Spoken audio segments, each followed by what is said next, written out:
Magandang araw sa inyo, online buddies. Nagkita-kita na naman tayo ngayong hapong ito, no? Sasagutin ko lang yung tanong na makakapag-transfer ba ang isang estudyante kung bagsak siya o may bagsak or hindi siya nagtagumpay na ipasa lahat ng mga subjects niya.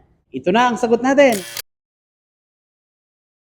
Siyempre, makakapag-transfer. Pero, kinakailangan hawak-hawak niya ang kanyang Form 138 o yung card niya na galing sa kanyang paaralan, no? Kahit anong school year pa ito, basta hawak mo ang iyong Form 138, ay siguradong makapagta-transfer ka, tatanggapin ka ng isang paaralan. Actually, kahit na wala kang card, hindi ka pwedeng tanggihan ng paaralan dahil wala kang dalang card sa lilipatang mong school.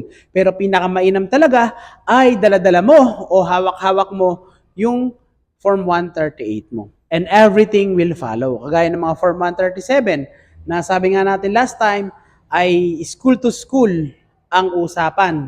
Isesend ng originating school sa patutunguhan mong paaralan.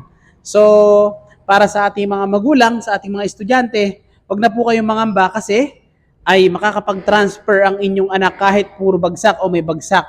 May mga failed grades, no? Sir, paano naman po halimbawa, isang taon na ang nakakalipas, hawak-hawak pa namin yung card. Ano naman ang gagawin mo dito?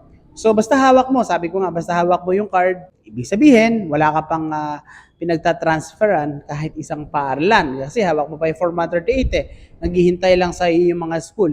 Pwede mo yung ipasa. So, bahala na yung LIS coordinator o yung ICT coordinator ng paaralang lilipatan mo kung ano-ano yung mga i-click niya ron sa system, yung computer-based records ng mga bata. Ikaw ba ibalik-aral?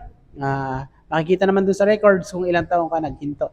Sana naging malinaw yung vlog natin ngayon. Sana makatulong ito sa mga magulang na nangangamba, natatakot kung makapag-aaral pa yung mga anak nila after all these years na naghinto yung kanilang mga anak or chikiting. Okay? So that's all for this day, online buddies.